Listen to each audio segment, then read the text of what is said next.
बहरी बहू। सीमा शादी करके अपने ससुराल आती है। उसकी ससुराल में सास कांता और ननद पूजा रहती थी। सीमा के गृह प्रवेश की रस्म होती है। आसपास की सारी पड़ोसन कांता के घर बहू का स्वागत करने आती हैं। कांता बहू की आरती उतार कर कहती है, बहू, अपने दाहिने पांव से कलश को अंदर की साइड गिरा दो, जिससे घर में लक्ष्मी का वास हो। सीमा दाहिने पांव की जगह बाएं पांव से कलश गिरा देती है। ये देखकर कांता की पड़ोसन विमला कहती है, आए हाय कांता, तेरी बहू ने तो घर में कदम रखने से पहले ही अपशगुन कर दिया। अब न जाने तेरे घर का क्या होगा। ये क्या किया बहू? तुझे बोला था ना कि दाहिने पांव से कलश गिराना है, लेकिन तूने बाएं पांव से गिरा दिया। माँ जी, मुझे माफ़ कर दीजिए। मुझे ना थोड़ा ऊंचा सुनाई देता है। अगर मुझे अच्छे से सुनाई देता तो मैं भला ऐसा क्यों करती। देख ले कांता, तेरी बहू घर में घुसने से पहले ही नाटक करने लग गई। कल को ऐसा ना हो कि तेरी कोई भी बात इसको सुनाई ही ना दे। अरे चुप कर विमला, तुझे लोगों के घर में आग लगाने के अलावा कोई काम आता है क्या? अरे मेरी बहू तो लाखों में एक है। तू देख लियो, पूरे मोहल्ले में सबसे अच्छी बहू बनेगी है। सच्ची बात हमेशा कड़वी होती है कांता।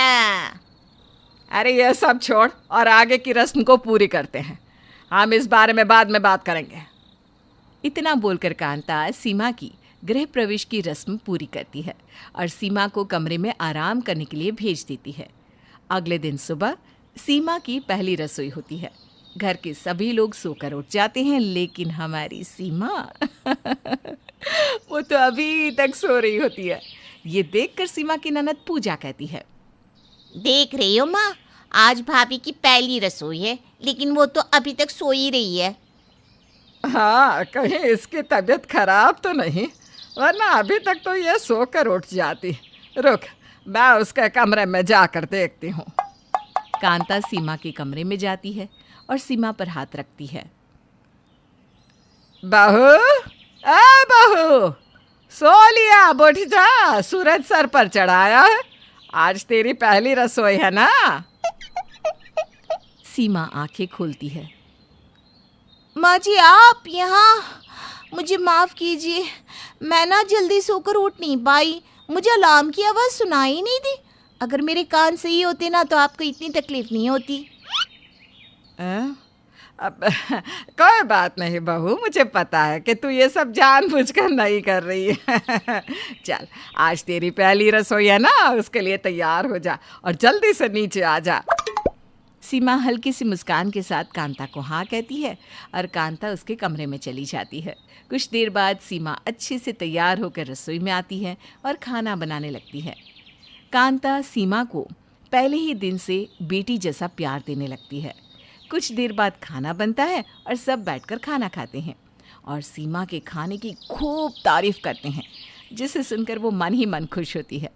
ऐसे ही दिन बीतते हैं। एक दिन सीमा के पति सुरेश को ऑफिस जाने में लेट हो रहा था और वो सीमा को जल्दी से नाश्ता बनाने के लिए कहता है, लेकिन सीमा तो सुनती ही नहीं। ये देखकर सुरेश को गुस्सा आता है। तुमको सुनाई नहीं दे रहा है क्या? मैं तुम्हें कब से नाश्ते के लिए बोल रहा हूँ और तुम गाना गुनगुना रही हो। क्या हुआ जी? आप इतना गुस्सा क्यों कर रहे हैं? आपको कुछ चाहिए था क्या? तुम सच में बहरी हो या बस नाटक करती रहती हो ताकि कोई काम करने की जरूरत ना पड़े? कैसी बात कर रहे हैं आप? मैं बहरी नहीं हूँ, मुझे बस थोड़ा ऊंचा सुनाई देता है। अगर मुझे सब सुनाई देता तो क्या मैं आपकी बात को अनसुना करती? इतना बोलकर सीमा रोने लगती है। सीमा को रोता देखकर सुरेश को दया आती है। मुझे माफ कर दो सीमा, मैंने तुम्हारा दिल दुखाया। मुझे तुम्हें समझना चाहिए था। कोई बात नहीं सुरेश जी, मुझे इसकी आदत हो गई है। आप चलिए, मैं आपके लिए नाश्ता बना देती हूँ। नहीं, रहने दो सीमा, आज मैं बाहर से कुछ खरीद कर खा लूँगा। तुम सो जाओ या फिर वो तुम्हारे गाना गुनगुनाने का प्रोग्राम कंटिन्यू करो। इतना बोलकर सुरेश वहाँ से चला जाता है। सीमा अपने कमरे में सो जाती है। ऐसे ही दिन गुजरते हैं और एक दिन सीमा फ़ोन पर बात कर रही होती है, तभी पूजा उसे देख लेती है और खुद से कहती है, भाभी फ़ोन पर बात कर रही है, बिल्कुल एक नॉर्मल इंसान की तरह, लेकिन इनको तो सुनाई नहीं देता, तो इतना हंस हंस कर बातें कैसे कर सकती है? पक्का दाल में कुछ काला है। इसका पता पूजा लगा कर रहेगी। पूजा सीमा को आवाज़ देती है और सीमा फ़ोन काटकर अपने पीछे छुपा लेती है और कहती है, हाँ बोलो ना सीमा, तुम्हें कोई काम है क्या? नहीं, कुछ नहीं भाभी, लेकिन आप ये बताइए, अब हमसे क्या छुपा रही हैं और यहाँ क्या कर रही हैं?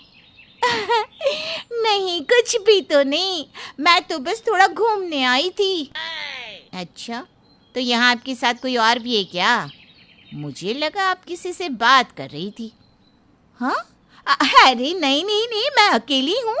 और तुम्हें एक राज की बात बताऊँ, किसी को बताना मत। मुझे ऊंचा सुनाई देने के अलावा खुद से बात करने की भी आदत है। हैं? लेकिन आप तो मुझसे अभी बिल्कुल एक नॉर्मल पर्सन की तरह बात कर रही हैं, बस आप थोड़ा ऊंचा बोल रही हैं। आपके जवाब से लगता नहीं कि आप बहरी हैं, पक्का आप नाटक कर रही हैं। तुम भी ना खामखा मुझ पर शक कर रही हो। मुझे कभी कभी साफ सुनाई देता है, लेकिन इसका मतलब ये नहीं कि मैं नाटक कर रही हूँ। ये तो एक दिन पता चल ही जाएगा। झूठ ज़्यादा दिन तक छुपा नहीं रहता, याद रखना भाभी। इतना बोलकर पूजा वहाँ से चली जाती है। सीमा भी अपने कमरे में चली जाती है। दिन बीतते हैं और एक दिन सुरेश, कांता और पूजा तीनों किसी काम से बाहर गए होते हैं। उनके जाने के बाद सीमा की दोस्त रिया के घर पर आती है।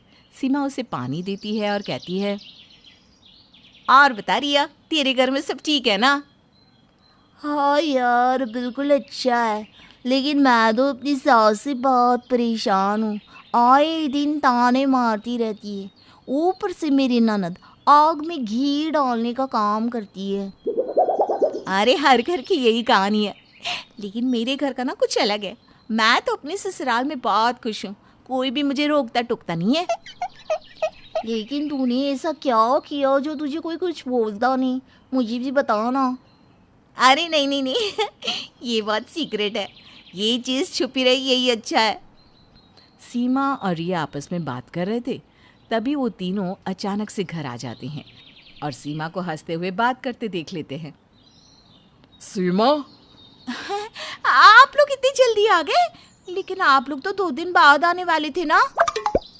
अच्छा हुआ हम लोग आज ही आ गए भाभी, वरना हम लोग तो आपकी इस रूप को देख ही नहीं पाते। मुझे आप पर पहले से ही शक था, लेकिन मेरे पास सबूत नहीं था। पर आज शक यकीन में बदल गया और सबूत भी मिल गया।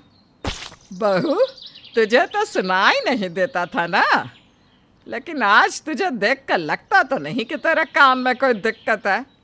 मैंने तुझे बेटी जैसा प्यार दिया और तूने हमें ही धोखा दिया और बहरी होने का नाटक करती रही इतने दिनों से। सीमा, तुझे सुनाई नहीं देता? ये तो तूने मुझे कभी नहीं बताया। और तो और तूने अपनी ससुराल वालों से झूठ तक बोल दिया। अरे ऐसी झूठ से अच्छा है कि मेरी सास मुझे ताना देती रही। तेरे जैसे दोस्त के साथ मुझे नहीं रहना। रिया सीमा को ही उल्टा सुनाकर चली जाती है। रिया के जाने के बाद सुरेश कहता है, तुम्हें ये सब करते हुए शर्म भी नहीं आई? हम लोगों ने तुम्हें प्यार दिया और उस प्यार के बदले तुमने हमसे झूठ बोला। अरे जाने दे बेटा, इसकी कोई गलती नहीं। हमने ही शायद प्यार में कोई कमी छोड़ दी होगी। चल चलते हैं। कांता की बात सुनकर सीमा को बहुत अफसोस होता है। माँ जी, मुझे माफ़ कर दीजिए। मैंने ये सब बस इसलिए किया क्योंकि मुझे बचपन से सिखाया गया था कि सास बहुत खड़ूस होती है, अपनी बहुओं पर अत्याचार करती हैं। मुझे माफ़ कर दीजिए माँ जी, मैं अब ऐसा कभी नहीं करूँगी।